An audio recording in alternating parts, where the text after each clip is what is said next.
దేవుని నామానికి స్తోత్రాలు. ఈ యొక్క పరిశుద్ధ ఆదివారం నాడు ప్రభువుని కలుసుకోవటానికి కూడి వచ్చిన మీ అందరికీ నేను నా హృదయపూర్వకమైనటువంటి వందనాలు. దేవునికి స్తోత్రాలు. ప్రియులారా, ఈ పూట జనమంతా ఏమనుకుంటున్నారంటే బైబిల్లో కథలు తెలుసుకుంటే చాలు అని అనుకుంటూ ఉన్నారు. బైబిల్లో కథలు అంటే ఏంటి? పొట్టి జక్కయ్య గారి కథ, మధ్యలేని మరియ కథ, అలాగనే దానియేలు కథ, అలాగనే దావీదు గారి యొక్క కథలు తెలుసుకుంటే చాలే అని అనుకుంటున్నారు. అంత మాత్రాన ఏమాత్రం మనం పరలోకం పోం. బైబిల్ ఇంచుమించుగా స్పష్టంగా వినాలి, క్షుణ్ణంగా తెలుసుకోవాలి. పరలోకం వెళ్ళాలి అంటే, ఎందుకంటే ఈ రోజు వర్తమానంలో దేవుడు మీతో మాట్లాడతాడు. ప్రతి శుక్రవారం, శనివారం, ఆదివారం 2వ తారీఖు ఆయన మహిమార్థమై మనల్ని ఆయన ఆత్మీయ ఆహారముతో బలపరుస్తూనే ఉన్నాడు. చూడండి, మనం అనుకుంటాం ఏమని, ఈరోజు అన్నం కూరలు వండుకున్నాం, పర్వాలేదు, తినగలం, సుఖిస్తామని. కానీ ఎన్నిసార్లు మన ఇంటిలో మన పరిస్థితులే తారుమారవుతూ ఉంటాయి. మనము చూడలేం, మనము చేయలేం, మనం అనుభవించలేం. అన్నీ ఉన్నా మనం అనుభవించలేం. దానికి కారణం ఏమిటి? దేవుని చిత్తం. అందుకని ఈరోజు వర్తమానం ఏమిటయ్యా అంటే, చూడండి ప్రియులారా, ఆకాశములు ఏంటంట? మనకేం తెలుసు చెప్పండి? మనకు తెలిసింది చెప్పండి త్వరగా. ఎంతసేప? ఆకాశాలా ఆకాశమా? మనకు తెలిసింది. కానీ మరి పరిశుద్ధ బైబిల్లో ఆకాశాలు ఉన్నాయి. 3 ఆకాశాల పైన ఆయన సింహాసనం. అందుకని దేవుని యొక్క లేఖన భాగాన్ని బట్టి మనకేం తెలుసు? మీరందరూ చెప్పారు ఆకాశం అండి. ఎందుకని? పుట్టిన దగ్గర నుంచి పైకి చూస్తే మనకి ఆకాశం కనపడుతూ ఉంది. ఉదయకాలం సువార్తలో చెప్పాను, మళ్ళీ చెప్తారే. అందుకని దేవుని యొక్క లేఖన భాగాలను బట్టి మనము దేవుని ఆరాధిస్తా ఉన్నాం. దేని పట్ల? అవి ఎవరు తయారు చేశారు? ఎవరు దానిని తయారు చేశారు? ఎవరు తయారు చేస్తే మనం ఎవరిని ఆరాధించాలి? ఏమండి? కంపెనీ వాడు ఇంజనీర్తో కారు బండి తయారు చేయించి మార్కెట్ లో తీసుకొస్తాడు. ఆ బండిని మనం కొనాలంటే మనం ఏం చేయాలి? ఆ మార్కెట్ సేల్స్ దగ్గరికి వెళ్ళి కొనుక్కోవాలి. ఆ బండి మరి ఏదైనా పాడైందనుకో దానికి సంబంధించిన వాళ్ళ దగ్గరికి వెళ్ళాలి. అలాగే ఇప్పుడు దేవుని యొక్క వాక్యం కూడా అదే చెప్తుంది. దేవుడు మనల్ని పుట్టించాడు, దేవుడు మనల్ని నడిపించాడు అని మనం అనుకుంటే మనం దేవుని తప్ప వేరొకరిని ఆరాధించకూడదండి. ఎందుకంటే అన్ని సమయాల్లో ఆదుకునేవాడు, అన్ని సమయాల్లో మనకు తోడుండేటటువంటి వాడు. అందుకని పరిశుద్ధ బైబిల్లో నుంచి ఈరోజు వర్తమానం ఏమిటంటే ఆకాశములు. ఏమిటంట? ఆకాశములు.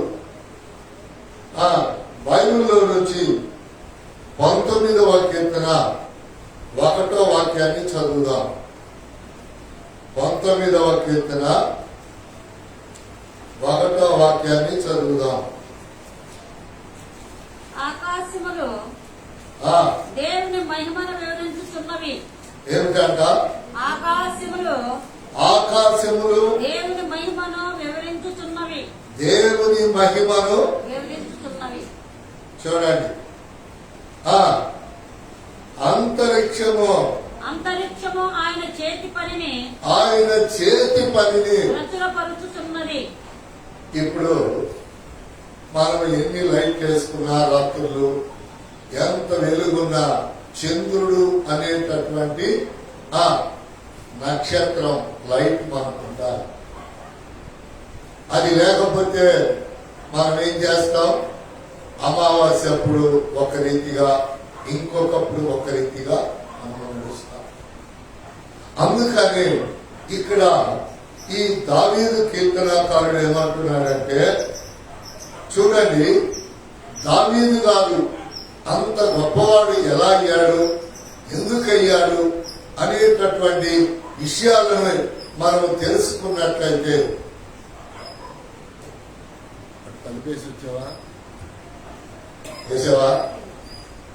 అటు తలపేసిరా, తాడు కట్టు, గడిపెట్టు. కోతులు వచ్చాయి 4-3. అందుకని దేవుని యొక్క లేఖన భాగాన్ని బట్టి, దేవుడు సెలవిస్తా ఉన్నటువంటి ఈ మాటలను బట్టి మనము తెలుసుకుంటూ ఉన్నాం ప్రియులారా. ఎందుకు తెలుసుకోవాల్సి వస్తుంది అనేది చూస్తే, ఆయన రాజయ్యుండి ప్రియులారా, మరి ఆయన చూడండి 3 సార్లు ప్రార్థన, 7 సార్లు ప్రార్థన. ఆయన ప్రార్థన జీవితంలో ప్రతిదీ కూడా దేవుడు ఆయనకు బయలుపరిచాడు. దేవునికి స్తోత్రం. మనము కూడా ప్రార్థనా జీవితం తక్కువ కాకుండా ఉంటే, లైట్ ఎవరు కనిపెట్టారు, ఆకాశం అంటే ఏమిటి, భూమి అంటే ఏమిటి, అసలు ఈ భూమి మీద మనమే ఎందుకు ఉండాలి అనేది ఇట్లాంటి ఆలోచనలు దావీదు గారికి వచ్చినట్లే మనకు కూడా వస్తాయి. ఎప్పుడు ప్రార్థన జీవితము ప్రభువులో పదిలంగా ఉన్నప్పుడు. ఆలోచన లేని మనిషి అగత్పాతంలో పడిపోతాడండి. ఆడమనిషి అయినా మగ మనిషి అయినా ఆలోచన ఉంటే ఆ ఆలోచన దేవుడు ఉన్నతముగా చేస్తాడు. ఆలోచన లేకుండా మనం ఉన్నట్లయితే, అందుకే రాస్తున్నాడు, ఆకాశము దేవుని మహిమను వివరించుచున్నది. చూడండి, దీనిని గురించి మనం విందాం. వాళ్ళు లేకపోతే ఏమంటున్నారు? సబ్బు అసబ్బు తట్టుకోలేకపోతున్నారు. వారు గురిస్తేనేమో భయం. ఎందుకని? ఎక్కడెక్కడో ఊళ్ళు కొట్టుకుపోతున్నాయి, ఎక్కడెక్కడో పంటలు కొట్టుకుపోతున్నాయి, ఎక్కడెక్కడో మనుషులు వాళ్ళ ఇల్లుని, ఆస్తుల్ని. చూడండి, దేవుడు చెప్పాడు కదా, నేను నిన్ను పరిగెత్తు చేయదలుచుకుంటే నీ ఇంటిని, నీ ఇంటి సంపదను వదిలి పరిగెడతా అన్నాడు. చదివాను, విన్నారు మీరు. ఈ మాట జనానికి పొద్దున్నే సువార్తగా చెప్పాను అనుకో, ఆయన పరిగెత్తు చేస్తాడు, ఈయన చెబుతాడు. మరి ఇప్పుడు ఆ కృష్ణలంకలో ఉన్న వాళ్ళందరినీ, పాలికలో ఉన్న వాళ్ళందరినీ ఎవరు పరిగెత్తమంటే పరిగెత్తారు? పిల్లలు వదిలిపెట్టోకడు, పిల్లలు వదిలిపెట్టోకడు, పెద్ద కలర్ టీవీ వదిలిపెట్టోకడు. ఇవన్నీ నీకెంత తెలుసు అంటే, వాళ్ళ ఆవిడ అంటుంది కలర్ టీవీ ఎత్తుకొని బా. ఆడేమంటున్నాడు, వచ్చి రాసేయి అంటాడు. ఎందుకు? బ్రతికుంటే చాలు. ఒక ఆమంటుంది బండి పట్టుకుపోతుంది, దాన్ని పట్టుకో, నువ్వు పట్టుకో అంటున్నాడు మొగుడు. ఎందుకని?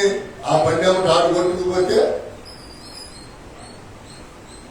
ఎవరు పరిగెత్తిస్తున్నారు? ప్రభు. వర్షం కురిపించేది ఎవరు? ప్రభు. నీటితో మాట్లాడేది ఎవరు? ప్రభు. ఎదుగు భూమితో మాట్లాడేది ఎవరు? ప్రభు. ఇవన్నీ ఆకాశ మహాకాశాల్లో ఈ రోజు మీకు వస్తాయి. కొద్ది సమయంలోనే ముగించేసేస్తా. ఎందుకంటే ఇక్కడ అంటూ ఉన్నాడు కదా, ఆకాశము దేవుని మహిమను వివరించుచున్నది. వర్షము లేక ఆహార పదార్థాలు పండక మొక్కలు చచ్చిపోయేవాడికి ఈ వర్షం ఎలా ఉంది? హ్యాపీగా ఉంది. వాడు అనుకుంటాడు, దేవానికి వందనాలు, వర్షం కురిపించినందుకు నీకు స్తోత్రాలు అంటారు. ఎటు? అటు కడప, కర్నూలు అటు. ఇప్పుడు మనోళ్ళు ఏమంటున్నారు? పంట పాడైంది, గింజల పాడైంది, ఇదేమిటయ్యా అని అంటున్నారు. అయితే ఆకాశం వలన ఎందుకంటే బైబిల్లో రాశాడు, మేఘాలకు ఆజ్ఞ ఇచ్చిన దేవుడు వర్షం కురిపిస్తాడు. ఇప్పుడు మీరు అనుకుంటున్నారు కదా, ఆకాశం తెలుసుకునేది కావాలి, నీళ్లు పడతాయి కావాలి. నేను కూడా చిన్నప్పుడు అనుకునేవాడు, వర్షం పడేటప్పుడు పైకి ఇట్లా చూసి అక్కడ ముందర నీళ్లు అక్కడే ఉన్నాయి కావాలి, అవి కింద పడుతున్నాయి, అదే వర్షం అనుకునేవాడు. కాదండి, తెలుసుకోండి మీరు, బైబిల్లో దేవుడు రాశాడు, మేఘములు, క్లౌడ్స్, మేఘములు సముద్రములోకి వెళ్ళి నీళ్లు తాగమంటే తాగుతాయి. ఎవరు చెప్తే ఉంటాయి? దేవుడు. ఎప్పుడైతే దేవుడు ఈ రోజు కొంచెమే తాగండి, జల్లుబడి ఎందుకు వెళ్ళిపోయిందో తెలుసా? ఈ రోజు కొంచెమే తాగండి, ఆ తాగిని ఫలానా ప్రాంతంలో చల్లండి. మరి కొద్ది రోజు కడుపు నిండా తాగండి, నిక్కటంగా తాగండి, పలానా ఏరియాలో మీరు అవి పోసేది. అలా పోసినప్పుడు మేఘములు ఏం చేస్తున్నాయి అంటే, ఆకాశములు దేవుని మహిమను వివరించుచున్నది. ఆలోచిస్తేనండి, ఎవరైనా చూసారా?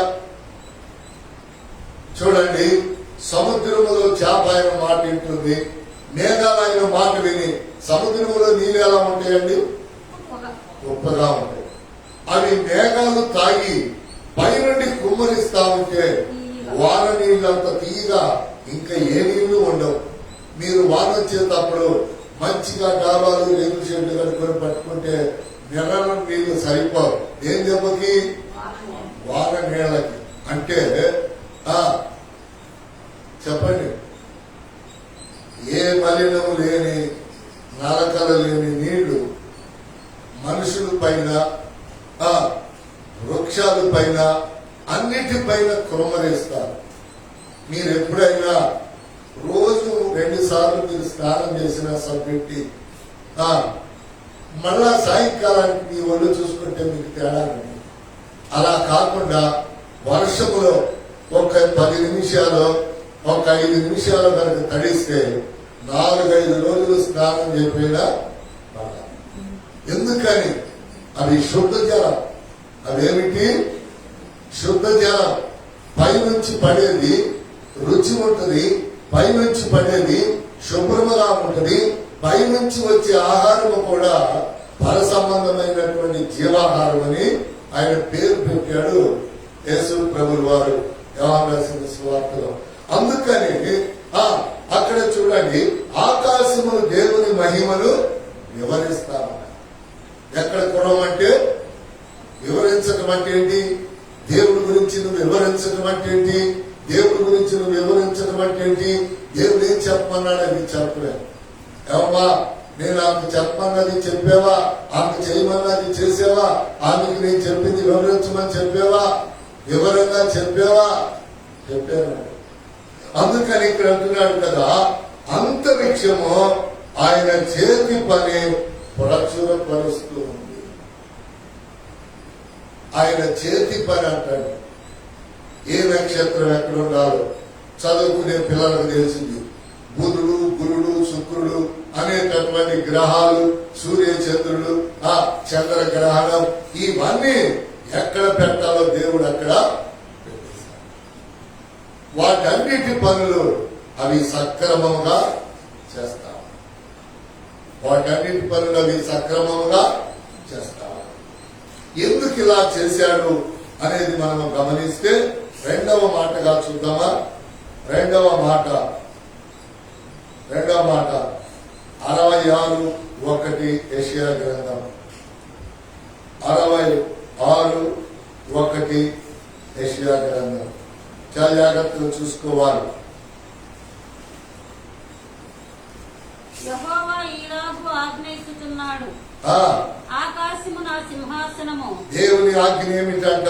ఆకాశము నా సింహాసనము, ఆకాశము నా సింహాసనము, భూమి నా పాదపీఠము, భూమి నా పాదపీఠము. మీరు నా నిమిత్తము కట్టనుద్దేశించు ఇల్లు ఏపాటిది? నాకు విశ్రమ స్థానముగా ఆ. మీరు కట్టనుద్దేశించినది ఏ పాటిది ఆ. అవన్నీ నా హస్తకృత్యములు. అవన్నీ నా హస్తకృత్యములే. అవి నా వలన కలిగినవి ఆ. యెహోవా సెలవిచ్చుచున్నాడు. ఆ. ఎవడు ధీరుడై కలిగిన హృదయము గలవాడై ఆ. నా మాట విని ఆ. వణుకుచుండునో ఆ. వానినే నేను దృష్టించుచున్నాను. ఎక్కడి నుండి దృష్టి ఉంచుతున్నాడు? ఆకాశము నుండి. చూశారండి అండి, చూడండి, పొట్టోడికి ఒక బాధ ఉంటుంది. ఏంటి పొట్టోడి బాధ చెప్పండి? పొట్టోడి బాధ ఏంటి?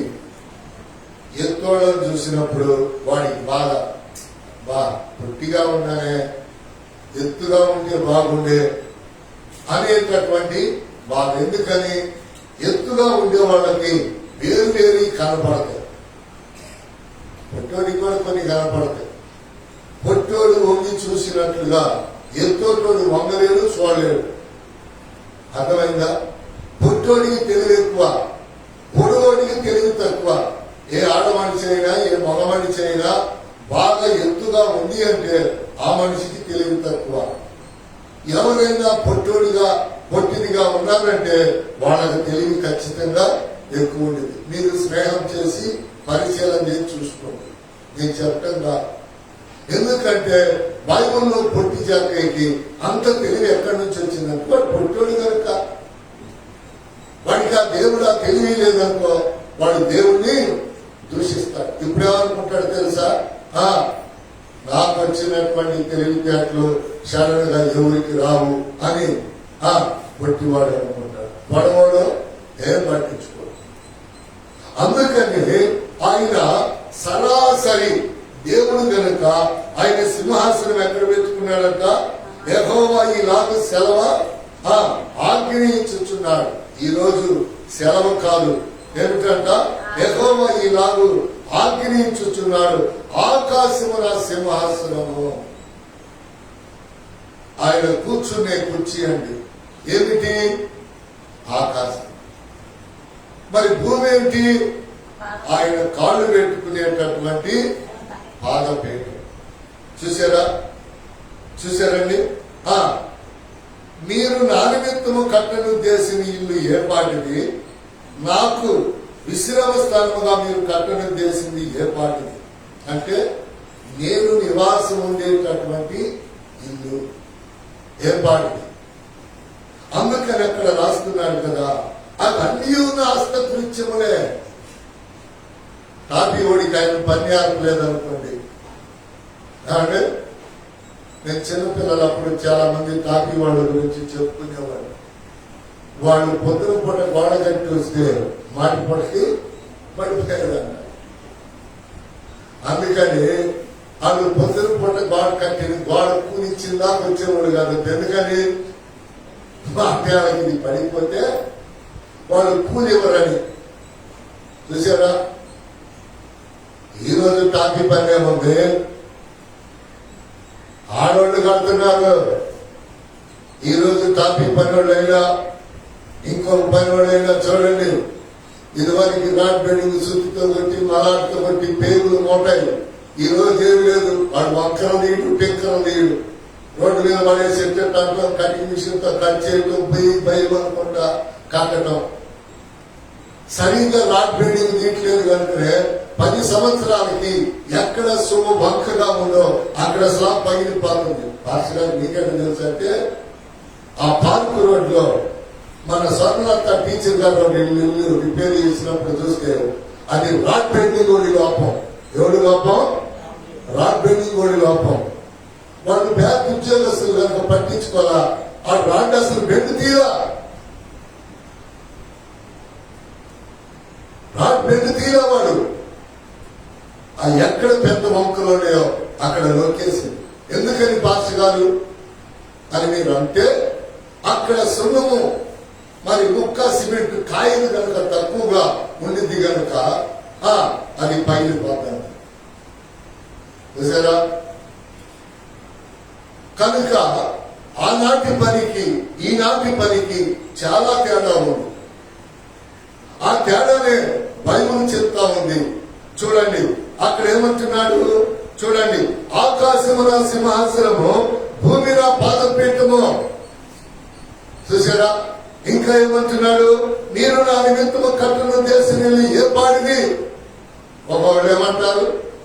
50 సంవత్సరాల గ్యారెంటీ అంటారు. 20 సంవత్సరాలకి ఎందుకు పొరుగుతుంది? చెప్పలేదు మీద చెప్పలేని వాడు పనిలో లోపం, పనిలో నైపుణ్యత లేకపోవటం, పట్టించుకోకపోవటం. చూసారా? నా దగ్గర పనికి రావాలంటే అందరికీ భయం. ఎందుకని చెప్పండి మీరు? నా దగ్గర పనికి రావాలంటే అందరికి భయం. ఎందుకని? నాకు రాని పని అంటూ లేదు. మా తల్లిదండ్రులు, మా అన్నదమ్ములు నా పనులన్నీ నేర్పారు. నిజంగా మన ఈ మధ్య మందిరం ఎక్స్టెన్షన్ చేసేటప్పుడు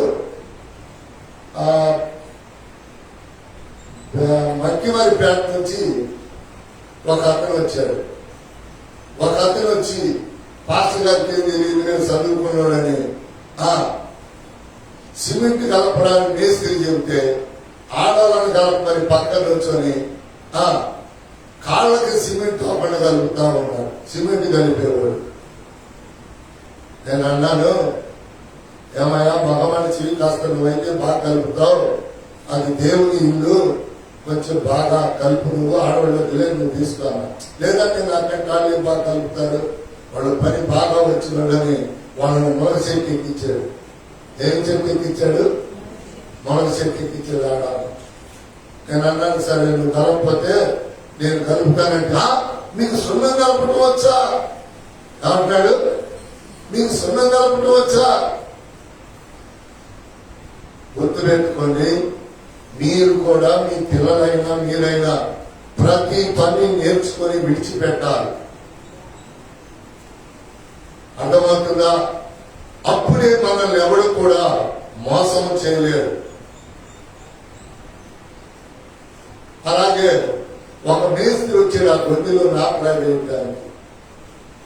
దినిసి పట్టకుండా నేను మంగళగిరి వెళ్ళి కాస్త మెటీరియల్ తెచ్చేసరికి దినిసి పట్టకుండా చీపిరి పెట్టి ఆ పంజా పెట్టి లాగి నాపరాడు పరిచేసేవాడిని నీళ్లు పోయమన్నాడు, నీళ్లు పోసాడు. వాడు తెల్లారి పొద్దున్నే రాకతలికే పగిలిపోయింది. పెద్ద మేస్త్రితో చెప్పా, వాడిని తీసుకొస్తే వాడు సున్నం కలపడానికి మాత్రమే తీసుకురా, లేకపోతే వాడికి కూలి నేను ఇవ్వను, వాడు నాకు అవసరం లేదని చెప్పా. వింటున్నారా?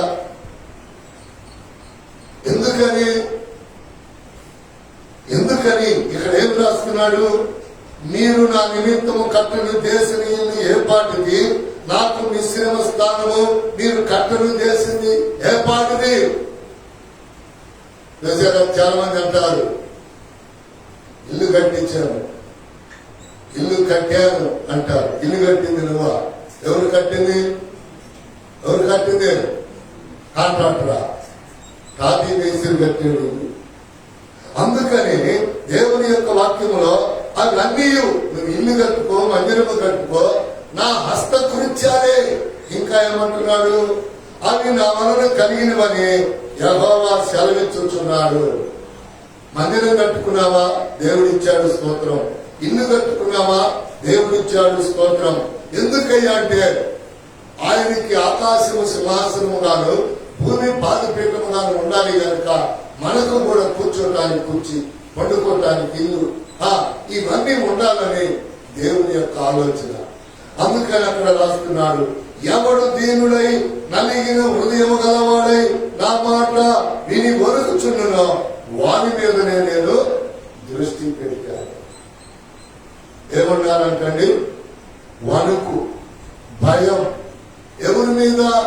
దేవుని మాటల మీద, దేవుని సన్నిధి మీద, దేవుని యొక్క లేఖనాల మీద దీనత్వము, వణుకు, భయం ఉండాలి. వాళ్ళ మీద ఆయన ఏం పెట్టాడంట?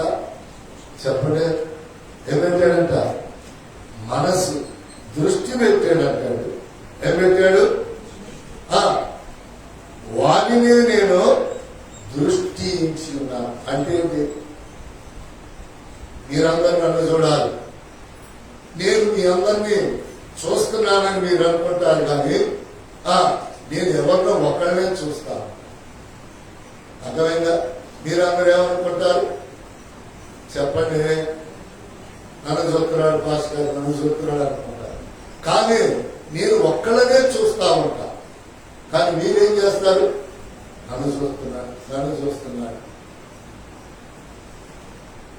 మీరు ఎప్పుడైనా ఫోటోలు దిగారా?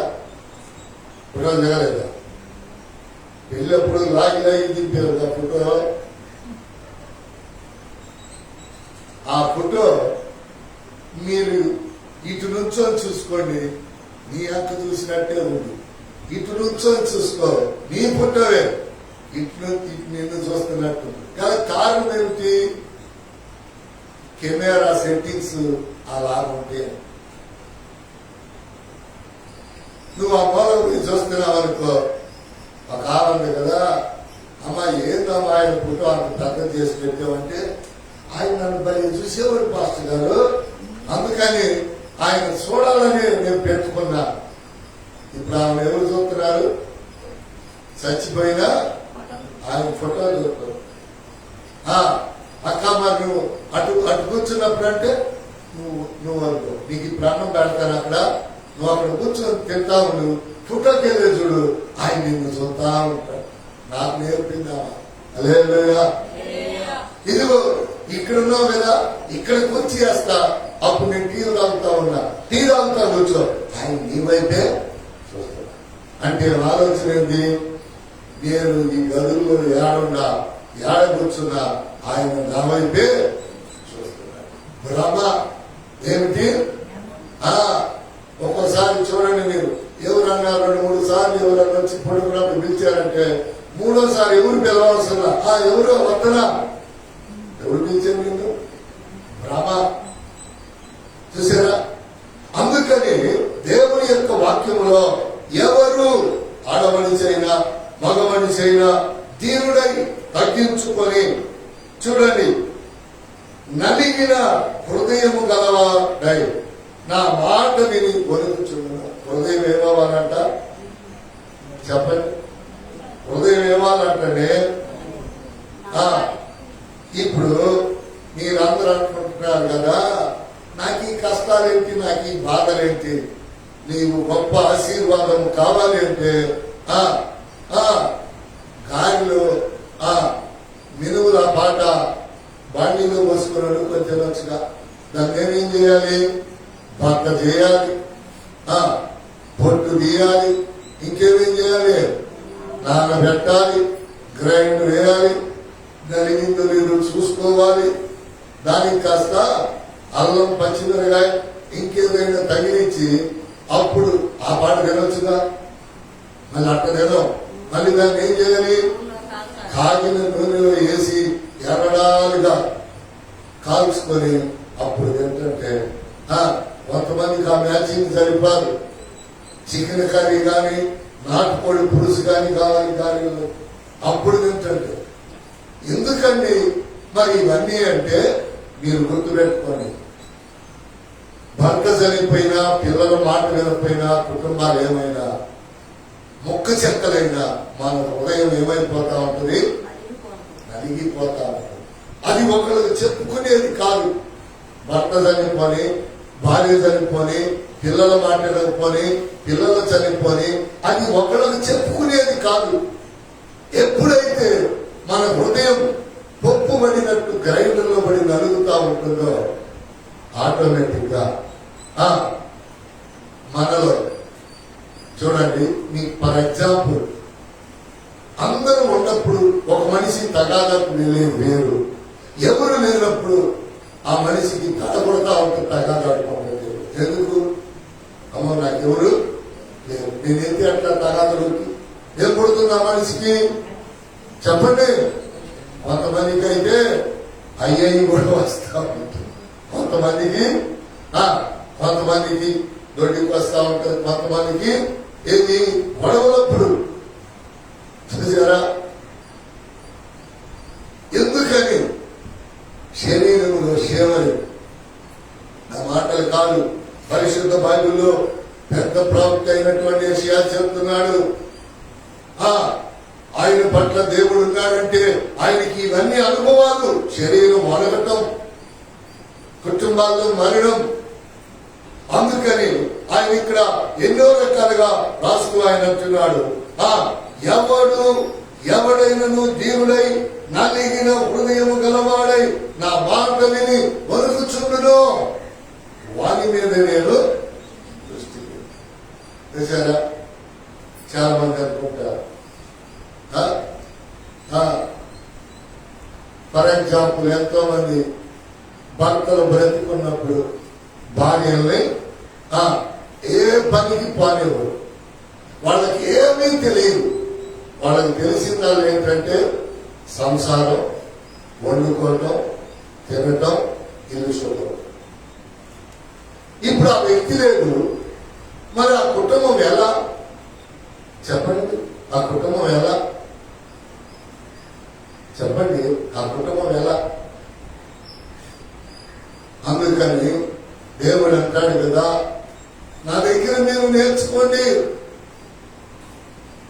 సంగములకు వచ్చి ఆడ మనిషికి 3 పూట్ల వాక్యం వింటా ఉంటే శుక్ర శని ఆదివారం నాడు ఎవడు ఏమి నేర్పాల్సిన పని లేదు, ఎవరిని కూడా ఆశ్రయించాల్సిన పని లేదు. ఇర్మియా గ్రంథం 9వ అధ్యాయంలో చెప్పే మాట లేదా, ఎదవరాళ్ళైనను దిక్కులేని వారైనను నన్ను ఆశ్రయిస్తే చాలు, నేను వాళ్ళకి నేర్పుతా, వాళ్ళని నడిపిస్తా, వాళ్ళని పోషిస్తా, వాళ్ళని బలపరుస్తా, వాళ్ళని ధైర్యపరుస్తా అని దేవుడు సెలవిస్తా ఉంటున్నాడు. అందుకని దేవుని యొక్క నామములో దేవుడు తెలియపరిచేటటువంటి ఈ మాటను బట్టి మనం ఏం చేయాలంట చెప్పండి? వణుకుచూ ఉండాలంట. ఇంకా ఏమిటి? తగ్గించుకుంటూ ఉండాలంట. ఇంకా ఏంటి చెప్పాలి మీరు? ఇంకా ఏమిటి? అనేకమైనటువంటి వాటిని మనం కలిగి జీవిస్తా ఉండగా దేవుడు మనతో మాట్లాడతాడు. అందుకని దేవుని యొక్క వాక్య ప్రకారం చూసారా, దేవుని యొక్క వాక్య ప్రకారం ఎప్పుడు కూడా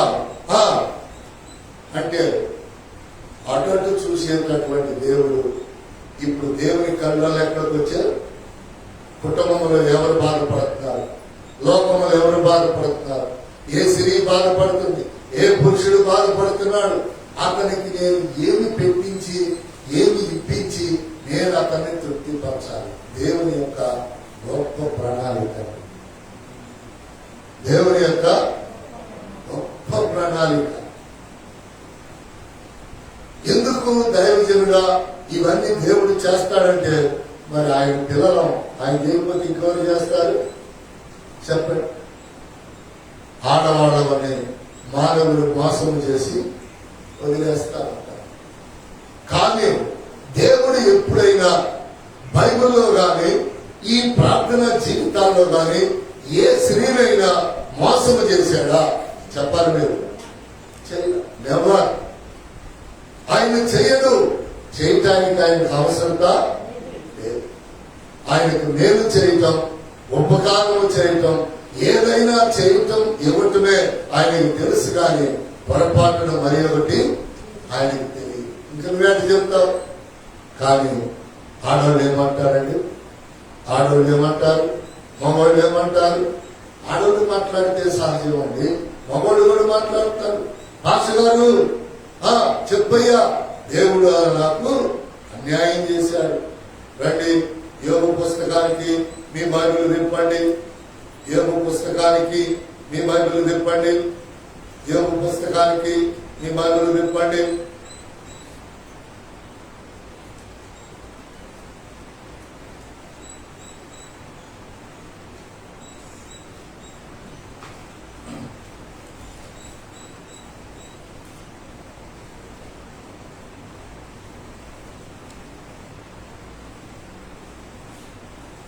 దేవుడు అన్యాయం చేయుట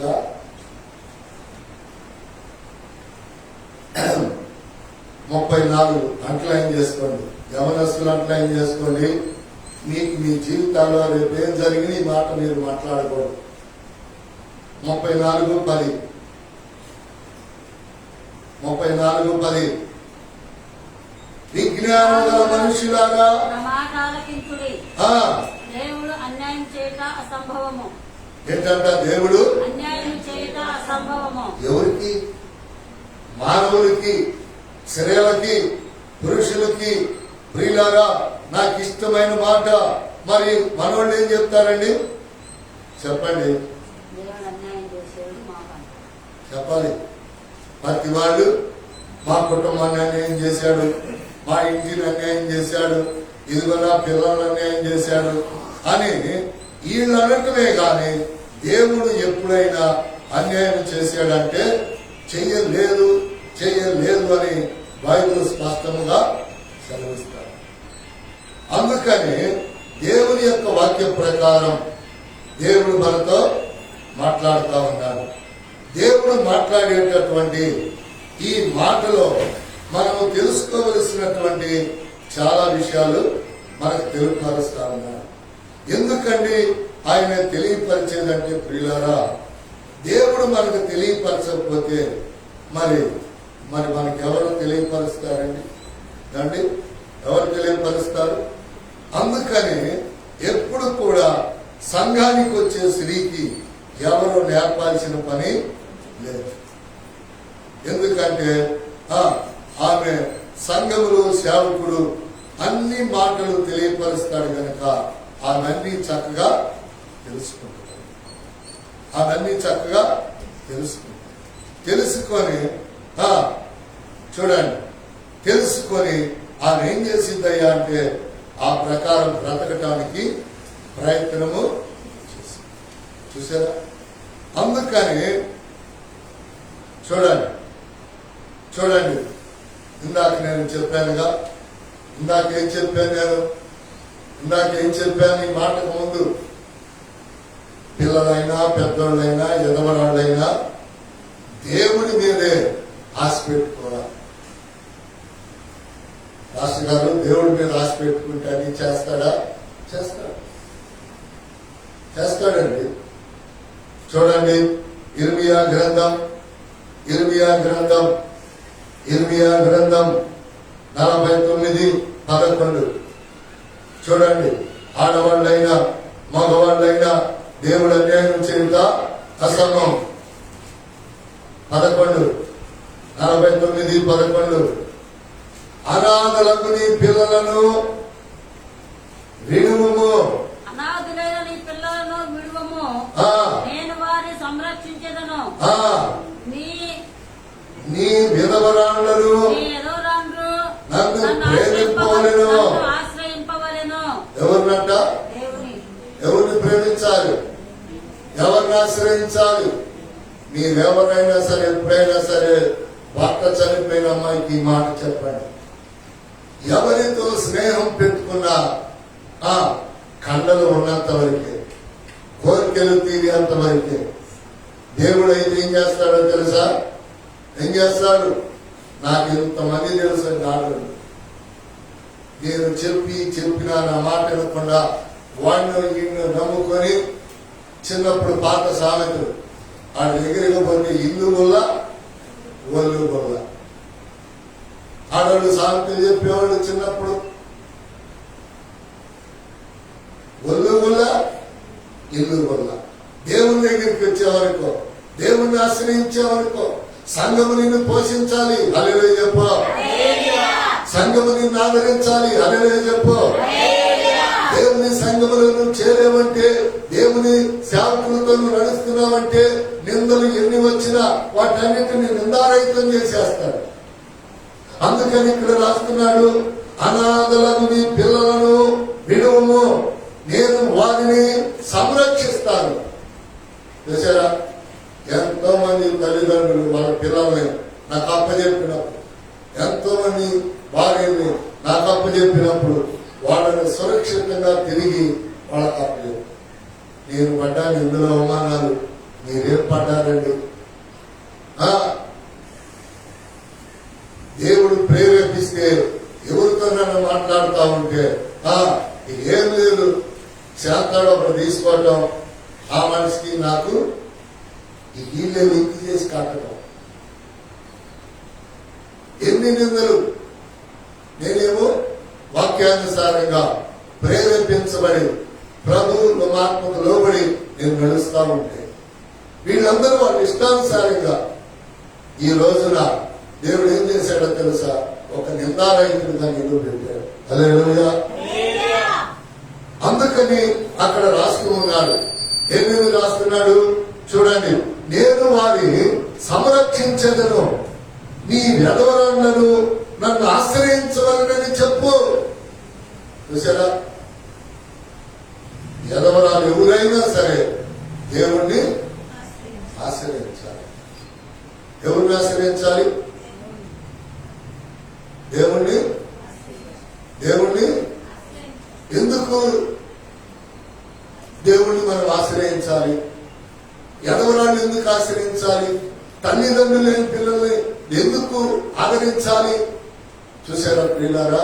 అందుకని ఇక్కడ రాస్తూ ఉన్నాడు కదా, అనాథలకు నీ పిల్లలను విడువు, విడిచిపెట్టు, నీ పని నువ్వు చూసుకో, నేను పోషిస్తా. ఇది ఎవరి వాగ్దానం? దేవుని వాగ్దానం. దేవుడు మాట ఇచ్చి ఎప్పుడైనా తప్పాడా? ఇప్పుడు వరకు ఎవరికీ తప్పలేదు. ఆఫ్టర్ ఆల్ మనం కాదు, మనకంటే ముందర వందల వేల సంవత్సరాల నుంచి సంరక్షించి పోషిస్తున్న దేవుడు గురించి చెప్తా ఉన్నాను నేను. అందుకని ఏమంటున్నాడు? నీ ఎదవరాళ్లను నన్ను ఆశ్రయించమని చెప్పు. చాలా మంది అంటారు కదా, నేను ఒకరోజు పొద్దున్నే ఎదవరాళ్ళ గురించి సువార్త చెప్తే ఆమె అన్నాడండి, నా భర్త చనిపోయాడని ఆయన నా గురించి నాకేం పని లేదు, ఇక నాకేం పని లేదు. నేను ప్రేరేపించబడ్డ వాక్యం చెప్తాను. ఈరోజు ప్రేరేపించబడ్డ సృష్టి గురించి, పంచభూతముల గురించి చెప్పా. ఎందుకంటే ఒక తాగుబోతాడు వానం తిడుతున్నాడు. ఒక తాగుబోతుడు ఏం చేస్తున్నాడు? వానం తిడుతున్నాడు. ఎందుకు? ఈ తాగుబోతుడికి పనిగిపోతేనే మాటలకి కడుపు నిండింది. అందుకని ఇన్ని రోజులు కురిసేది అంటున్నాడు. ఇందాక చెప్పారుగా, మరి వాళ్ళు ఏమంటున్నారు? ఇంకా 2 రోజులు కురిపి అంటున్నారు. చూసారా? అందుకని ఇక్కడ ఏమంటున్నాడు చూడండి, ఏమంటున్నాడు? నీ ఎడవరాళ్లను నన్ను ఆశ్రయింపవాలని యెహోవా ఇలాగా సెలవిస్తున్నాడు. న్యాయము చేత ఆ పాత్రలోనిది త్రాగుము, వారు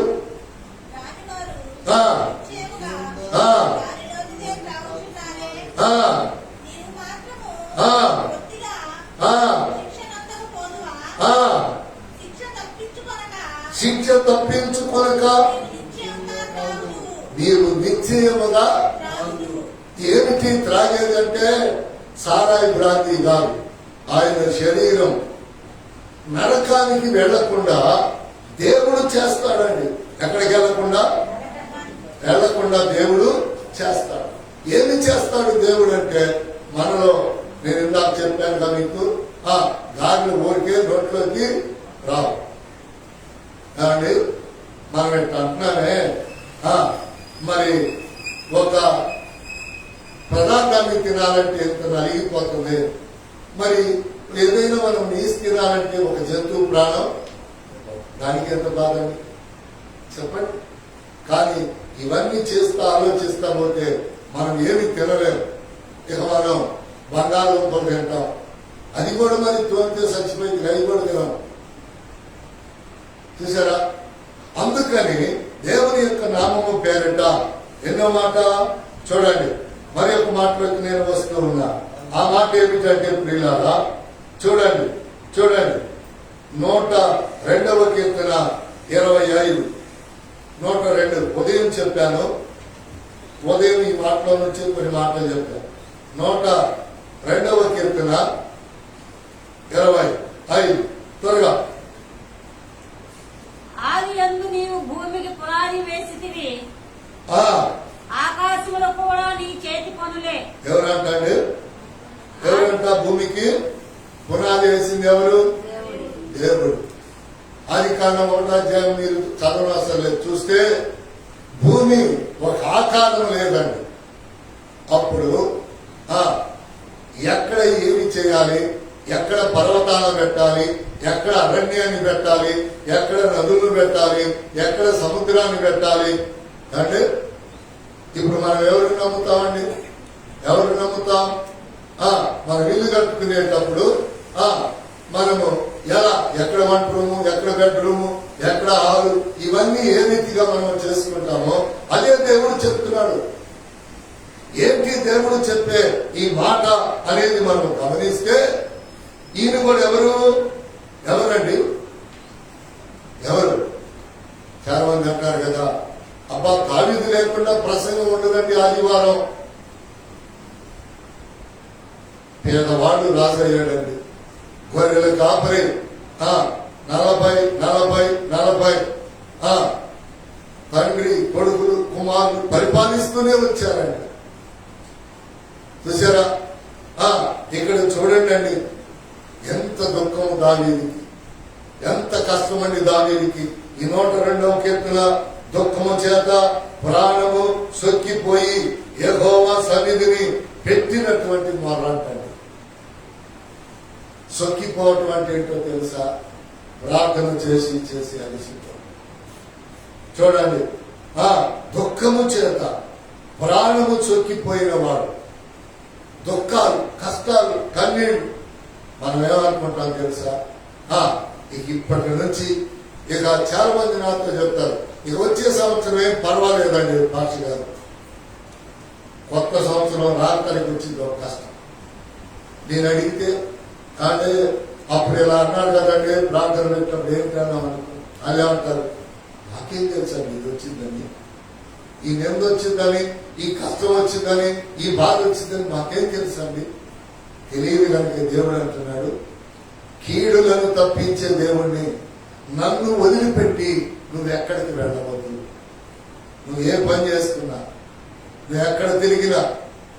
అదేగా రాజు రాసిన గ్రంథంలో దావీదు సొలొమోనుకి చెప్పాడు, ఓ నా కొడకా, ఇదిగో నేను నీకు అన్ని ఇచ్చా, కానీ నువ్వు ఎక్కడికైనా పో, పోయేటప్పుడు ప్రార్థన చేసుకో, నువ్వు ఎక్కడికైనా వెళ్ళు, నువ్వు ఏమైనా చెయ్యి, కానీ దేవుని ఆత్మని నీవు దూరము చేసుకోకన్నాడు.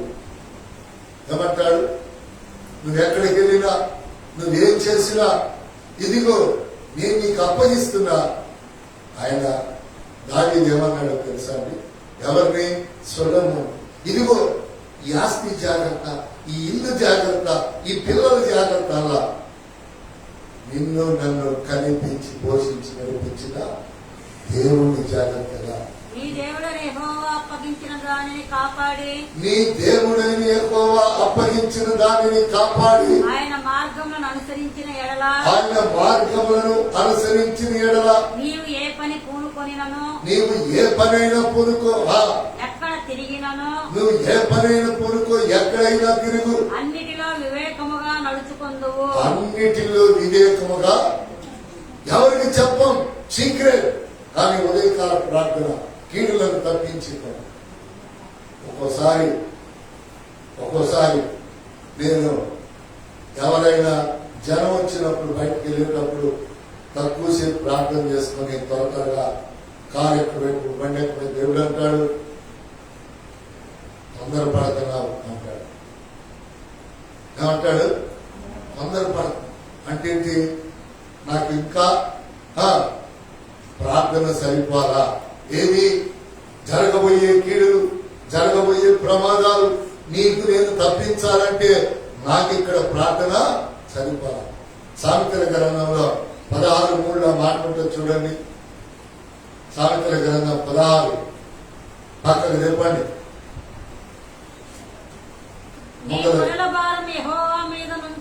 సామెతల 16:3 ఏమంటున్నాడు? ఇప్పుడు మనకేంటి భారం? మనం పోయే పని భారం. వాళ్ళు వచ్చుంటారు, ఇల్లు వచ్చుంటారు, అదట్లా ఇదట్లా, అక్కడ పెళ్లి, లేకపోతే ఇంకోటి, అది ఇదే అనుకుంటాం. కానీ ఆయన అంటున్నాడు, అసలు ఇక్కడ పనుల భారాన్ని నాకు అప్పచెప్పి బయలుదేరు. మీరు చూడండి, నేను ప్రశాంతంగా ప్రార్థన చేసుకొని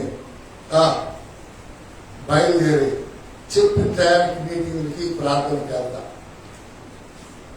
ఒక్కోసారి తొందరగా ప్రార్థన చేసుకొని అది లేట్ అవుతుంది, అక్కడ వాళ్ళు రెడీ అవుతారని పోతాం.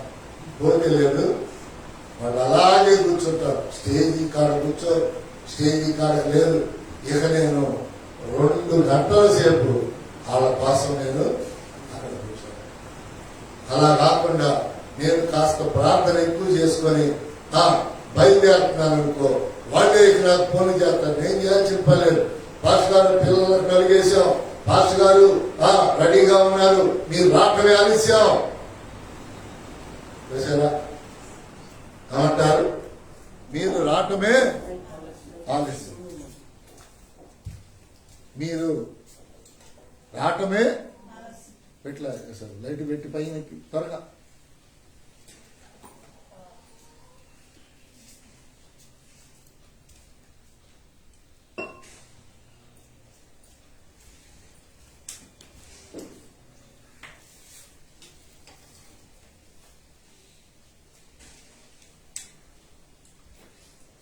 ఏమంటారు చెప్పండి? మీరు రావటం ఆలస్యం, కానీ అక్కడ పోతే నేను ఏమీ ఉండదు. ఇదంతా ఏంటో తెలుసా? దేవుడు వాక్యం ద్వారా మనకు తెలుపుతున్నాడు. ఎందుకో తెలుసా? దేనికి మనం తొందరపడకూడదు. దేవుడు బైబిల్ ఏమన్నాడు? తెల్లవారి నువ్వు లేచిన దగ్గర నుంచి రాత్రి నువ్వు పడుకోబోయే వరకు నీ దినపరిచర్యల్లో నిన్ను వెంటాడి నిన్ను కాపాడుతున్నా, నీకెందుకు భయం? అందుకని ఇక్కడ రాశాడు. ఏం రాశాడు? నీ పనుల భారం యెహోవా మీద నుంచుము, అప్పుడు నీ ఉద్దేశంలో సఫలమగును. అది ప్రార్థన చేసుకొని ఏ ఆఫీసర్ దగ్గరికి వెళ్ళినా ఎక్కడికి వెళ్ళినా ఆ పని సులువుగా అయింది. నేను ఇప్పుడైతే తిరగలేకపోతున్నాను, కానీ ఈ ఎదరాళ్ళ విషయం, పింఛన్ల విషయం, స్కాలర్షిప్ల విషయం, ఆడపిల్లల్ని మగపిల్లల్ని హాస్టల్లో చేర్చే విషయాలు, వీటన్నిటి విషయం తెల్లవారుజాము బాగా ప్రార్థన చేసుకుని వెళ్తే ఆడికి వెళ్ళగానే ఇక నన్ను పక్కన పెట్టేసేవాడు ఎవరో ఆపేశారు. ఏంటంటే వచ్చారు, నేను పాస్టర్ గారినండి, పిల్లల్ని హాస్టల్లో చేస్తాను, ఇక మీరు వదిలేసి వెళ్ళిపోండి, ఇక నేను చూసుకుంటానని ఆ పిల్లల అడ్రస్లు ఆధార్ కార్డు తీసుకొని ఆయనే చేస్తాడు. ఏంటి గొప్పతనం? అదేనండి ఆయన అన్నాడు, నీ పనుల భారం నా మీద మోపితే నేనది ఇంకొకళ్ళ మీద మోపి నీకు చేపిస్తాను. చూసారా? జరి నాకు పింఛన్ రావట్లా, లేట్ అయి మంగళగిరిలో మా వాళ్ళ కదా అట్లా ఇట్లా అంటున్నారు. ఉపవాస ప్రార్థనలు జరుగుతూ ఉన్నాయి, పెట్టుకున్నాం. ఉపవాస ప్రార్థనలో గట్టిగా ప్రార్థన చేసి అంతకుముందులా 2 సార్లు వెళ్ళి తిరిగి వచ్చాం ఆర్టీఓ దాకా గుంటూరు. నేను పోయేనో లేదో ఈ అమ్మాయిని తీసుకొని అతడన్న మాట ఏంటంటే, ఎందుకండి ఇన్నిసార్లు తిరిగారు, నేను మీకు తెలుసుగా పాస్టర్ గారు, మీరు మాట మాత్రం ఫోన్ చేస్తే నేను ఫోన్లోనే చెప్పేసేవాడు కదా, చేపిస్తానని. చూసారా? అది దేనిలో కలిగింది? ఉపవాస ప్రార్థన. అందుకని దేవుని యొక్క నామం పేరిట చూడండి, చివరికి వస్తున్నాం మనం. ఏమంటున్నాడు? 25వ వచనం చదివింది కీర్తన 25. ఆకాశంలో కూడా నీ చేతి పనులే, ఆదియందు నీ భూమికి పునాది వేసితివి. ఏం వేసాడంట? పునాది. ఎవరు వేసింది? దేవుడు. ఆకాశములు కూడా నీ చేతి పనులే. ఆకాశము కూడా నీ చేతి పనులే. ఎందుకని అంటే ప్రియులారా, ఆయన పునాది భూమి నిరాకారముగా ఉన్నప్పుడు ఎక్కడ పర్వతాలు ఉండాలో ఇందాక చెప్పాను. అందుకని ఆయన అంటూ ఉన్నాడు కదా, ఏమంటున్నాడు ఇక్కడ? ఏమంటున్నాడు? ఆదియందు నీవు భూమికి పునాది వేసితివి, ఆకాశములు కూడా నీ చేతి పనులే. ఇంకా కిందకైతే అవి నశించును గాని నీవు నిలిచియుందువు. చూసారా? ఈ భూములు, కొండలు, పర్వతాలన్నీ నశించిపోతాయి, కానీ దేవుడు మాత్రం నిలిచియుందువు. ఇవి అన్నీ వస్త్రము వలె పాతగిలును. ఇవన్నీ వస్త్రము వలె పాతగిల్లును. ఒకడు అంగవస్త్రం తీసివేసినట్టు నీవు వాటిని తీసివేయదువు, అవి మార్చబడును. అది చాలు. యెషయా గ్రంథం 55:9 చదివితే యెషయా గ్రంథం ఆకాశములు భూమికి పైన ఎంత ఎత్తుగా ఉన్ననో మీ మార్గముల కంటే నా మార్గములు, మీ తలంపుల కంటే నా తలంపులు అంత ఎత్తుగా ఉన్నవి. చూడండి, దేవుడు అంటున్నాడు మన తలంపులు ఏమనుకున్నాం మనం, మీకు తెలిసిందే. దేవుడు ఇట్లా చెప్తే మీకు ఊరికి అర్థమైంది. మనం ఏమనుకుంటాం, ఈరోజు ఫలానా ఆఫీసరు, ఫలానా పని, ఫలానా షాపు, ఫలానా కంపెనీకి వెళ్ళి వచ్చేద్దాం అనుకుంటాం. కానీ ఆ ఒక్కటే కదా మన మనసులో ఉంది. మరి మన మనసులో లేని ఎన్ని జరిగిస్తాడు దేవుడు? చెప్పాలి మీరు. ఎన్నో జరిగిస్తాడా లేదా? చెప్పండి, జరిగిస్తాడా లేదా? అందుకని దేవుని యొక్క వాక్యములో దేవుడు మనతో మాట్లాడుతూ ఉన్నాడు. ఏమిటయ్యా దేవుడు మాట్లాడుతున్న మాట అంటే, ఆయన ఏది మాట్లాడినా సరే ఆయన ఎప్పుడు కూడా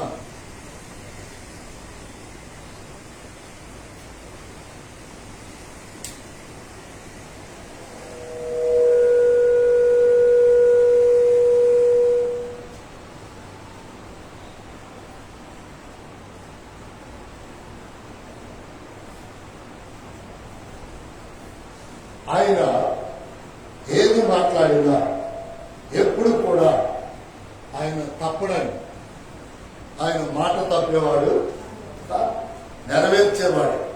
అందుకని అక్కడ రాస్తున్నాడు. మరొకసారి చదివితే, ఆకాశములు భూమికి పైన ఎంత ఎత్తుగా ఉన్ననో, ఆకాశం అనేది భూమికి ఎంత పైగా ఎత్తుగా ఉన్నదో, మీ మార్గముల కంటే నా మార్గములు, మీ తలంపుల కంటే నా తలంపులు అంత ఎత్తుగా ఉన్నవి. చాలు, చూసారా? ఒక ఉన్నతమైన స్థితి, ఒక ఉన్నతమైన స్థితి. చూసారా? మనమైతే చెప్పండి, మనమైతే ఏంటి? నాకెళ్ళేది చూడాలి. మనమైతే ఏంటి?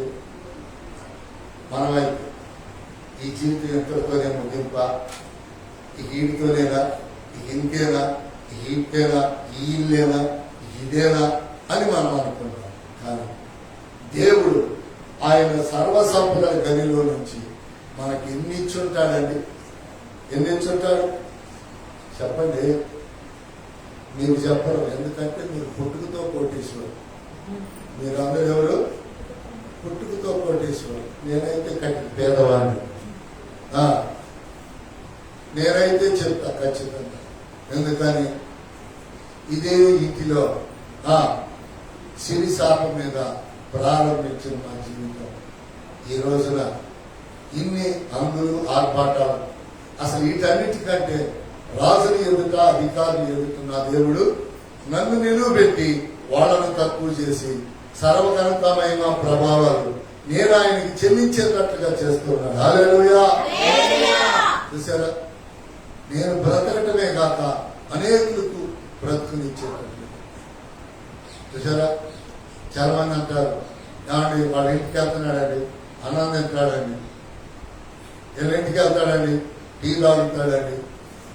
అలా అన్నటువంటి ఇద్దరు వ్యక్తులు పాపం ఈ లోకాన్ని తుడిచిపెట్టుకొని పోయారు. వాళ్ళు ఏమన్నా తెలుసంటే, అయితే మీకేమండి మాట నేర్పుడు లేదు, అప్పుడు మీకేమండి ఆడకపోయినా తోడుగుడ్డుతో భోజనం, మాకేమో కింద పెడతారు, మీకేమో కుర్చీలో పెడతారు అనేది గుర్తుపెట్టుకోండి.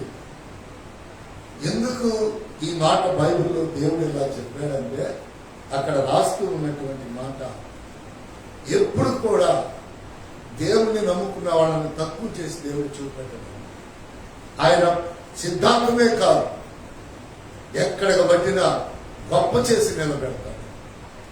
బైబిల్లో నాకు ఇష్టమైన మాట, పెద్దలను గౌరవించినప్పుడు, పెద్దలను యొక్క బాగోగులు చూసినప్పుడు, చిన్న పిల్లల క్షేమం పెద్దలు ఏ రీతిగా కోరతారో అలాగనే ఒకవేళ మంచి పెద్దలు కాకపోతే కోరకపోవచ్చు. కానీ దేవుడైతేనంట తన పిల్లలు ఎవరు ఆయన మహిమపరుస్తున్నారో, చివరిగా పేతురు రాసినటువంటి 2వ పత్రిక 3:10 చదివితే ప్రార్థన చేస్తున్నా. పేతురు రాసినటువంటి 2వ పత్రిక 3:10 3:10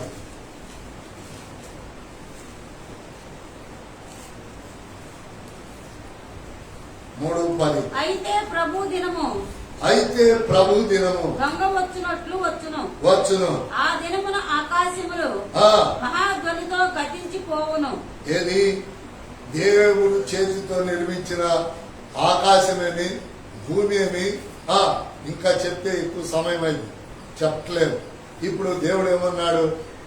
నేను ఎప్పుడు వస్తానో తెలుసా, చెప్పమంటారా అని శిష్యుల్ని అడిగినప్పుడు చెప్పమన్నారు. ప్రతి ఒక్కళ్ళు ఇల్లు కట్టుకుంటూ, ప్రతి ఒక్కళ్ళు పెళ్లి చేసుకుంటూ, ప్రతి ఒక్కళ్ళు పొలము పండించుకుంటూ ఈ పనుల బిజీలో నన్ను మరిచిపోతారే, ఆ సమయంలో నేను వస్తాను. ఇంతేనా అని పేతురు గారు అడిగితే, కాదు, అక్కడక్కడ భూకంపాలు జరుగుతాయి, కొంతమందిని అగ్నితో కాల్చివేస్తారు, కొంతమందిని నీళ్లతో చంపేస్తాను, కొంతమందిని భూమితో చంపేస్తాను. భూకంపం, నెరవేడవటం బైబిల్లో ఉంది. అగ్నిలో కాల్చబడటం. ఎవరు కాల్చబడ్డారు? మొన్న వైజాగ్ లో అగ్నిలో 12 మంది కాలిపోయారు. బైబిల్ ఎవరు కాలిపోయారు? లోతు పిల్లలు. బయటకు వచ్చిన తర్వాత సొదొమ పట్టణాలు కాల్చబడ్డాయి. లోకములో జరిగాయని బైబిల్లో మనకు స్పష్టంగా తెలుస్తుంది. అందుకని దొంగ వచ్చినట్లు కష్టం కూడా మనకి ఎట్లా వచ్చింది, దుఃఖం కూడా మనకి ఎట్లా వచ్చింది? తెలియకుండానే వచ్చింది. తెలిస్తే మనం ఎందుకు రానిస్తామండి? తెలియకుండా వచ్చింది కనుక అది బైబిల్ పద్ధతి. చూసారా? ఏమంటున్నాడు? అయితే ప్రభు దినము దొంగ వచ్చినట్లు వచ్చును. ఆ దినమున ఆకాశములు మహాధ్వనితో గతించిపోవును, పంచభూతములు నిక్కటమైన వేగంతో లయమైపోను. పంచభూతాలంటే ఏమిటి? ఆకాశము, భూమి, గాలి, నీరు, అగ్ని. చూసారా? ఓబులు గారు మరణించారు. ఆయన పొద్దున్నే ఇంటి దగ్గర ఉంటే కనపడేవాడు కాదు సూర్యుడు. ఆయన అప్పుడు ఇటు వచ్చి ఇంత సూర్య నమస్కారం చేసుకున్నాను. నేను తర్వాత ఒకరోజు చెప్తే నమ్మల. మళ్ళీ ఏం చేస్తున్నాడు? కొడుకు చనిపోతే నాతోనే ప్రార్థన పెట్టిస్తున్నాడు. ఇంకా ఏం చేస్తానే ఉన్నాడు. కానీ ఏం చేయట్లేదు. ఇవి దేవుళ్ళు కాదని ఆయనకి తెలియట్లా. అది చేస్తున్నాడు, ఇది చేస్తున్నాడు. చూసారా? ఏది? మనోళ్ళు ఏం చేస్తారు తెలుసా? అల్లుడికి బోర్గట్లేక ఆషాఢ మాసం క్రైస్తవులు చేయకూడదు, హిందువులు చేయొచ్చు. ఎందుకంటే హిందూ ఆచారంలో ఆషాఢ మాసంలో గర్భం ధరిస్తే మార్చి నెలకు పిల్ల పడుతుంది. తట్టుకోలేరు. ఆ రోజుల్లో తట్టుకోలేరండి. ఈ రోజుల్లో ఏమైనా అప్పు చేసిన ముందు ఈఎంఐ పెట్టి ఏసీ కొంటుంటే, ఫ్యాన్లు కొంటుంటే ఆ దినాల్లో లేవు. కనుక ఆషాఢ మాసంలో వాళ్ళ కలవనిస్తే మార్చి ఏప్రిల్లో కట్టారు. అప్పుడు ఎండకు తట్టుకోలేరు. పిల్లలు మాసం కుడిగినట్టు ఉడుగుతారని పెద్దల సిద్ధాంతం. ఇప్పుడు మంచి డాబాలు, ఫ్యాన్లు, కూలర్లు, ఏసీ. అది హైందవ ఆచారం. ఏది? ఆషాఢ మాసంలో అల్లుడు అత్తమాపం చూడకూడదు. చూసినంతలా చచ్చిపోతే ఎంత బాగుండు. ఎంతమంది తగ్గిపోతారండి. మళ్ళీ ఈ మాటలు చెప్తే ఆ మొగుడు పిల్లలను విడదీసి, రాత్రి చెప్పినాక మీకు ఈ మాట చెప్పి మొగుడు పిల్లలను విడదీసి మళ్ళీ ఏం చేస్తారు తెలుసాళ్ళు? అబ్బాయి మన చుట్టాలు అక్కడ పెళ్లి, మా చుట్టాలు, నువ్వు గట్టిగా రావాలి, వాళ్ళు అడుగుతారు. అక్కడ చూడలేదు అత్తమ్మమ్మో, చూడ అంత మాయ.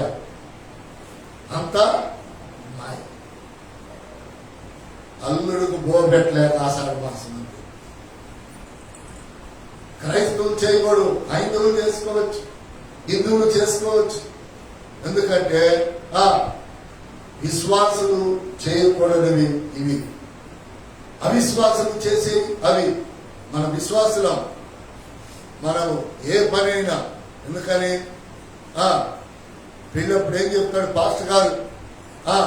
అది వేసుకొని, ఇది వేసుకొని, అన్ని వేసుకొని చెప్పి వాళ్ళ 2 చేతులు ఇట్ట పెట్టించి ఆ చేతుల మీద శిలువు గుడ్డ చుట్టి మనుషులు దేవుడు జతపరిచిన వారిని మనుషులు వేరు చేయకూడదు అంటాడు. ఒకసారి ఆ మాటను మీరు చూడండి.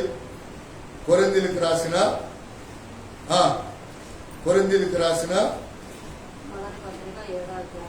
మొదటి పత్రిక 7వ అధ్యాయం 5వ వచనం.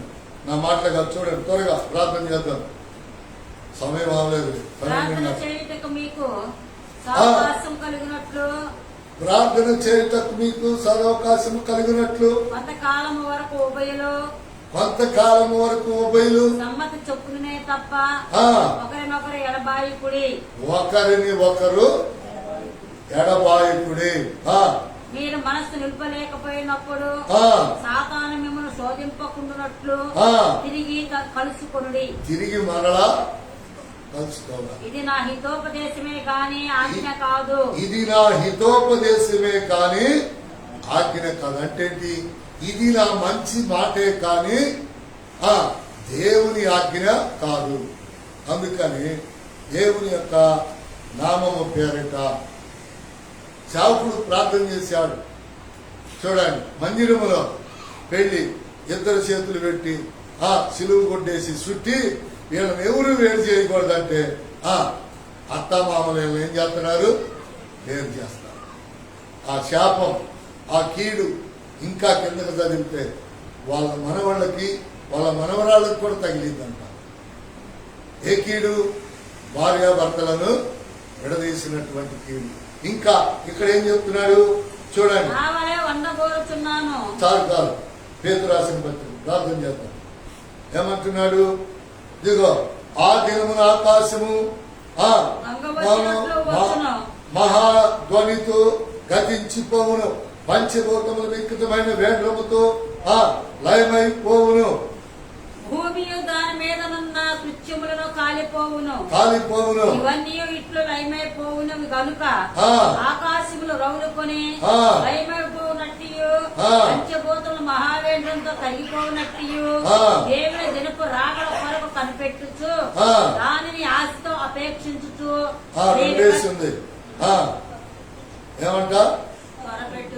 త్వరపెట్టుచు మీరు పరిశుద్ధమైన ప్రవర్తనతోనూ భక్తితోనూ ఎంతో జాగ్రత్త గలవారై ఉండవలెను.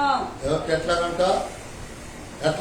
చెప్పండి. పరిశుద్ధమైన ప్రవర్తనతోనూ భక్తితోనూ అదండి, జాగ్రత్తగా ఉండవలెను.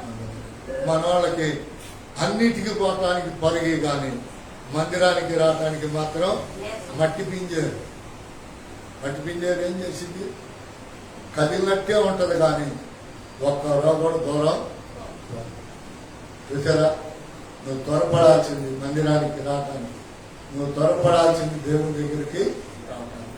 దేవుడు ఈ మర్మాలన్నీ నీ హృదయంలో ఉంచి మిమ్మలను దేవుడు సమృద్ధిగా ఆశీర్వాదములతో నింపి నీకు ఇవ్వవలసిన అన్ని ఆయన రానున్న దినాలలో ఇచ్చి నడిపించును గాక. హల్లెలూయా. తలలు వంచుకొని కళ్ళు మూయండి, ప్రార్థన చేద్దాం.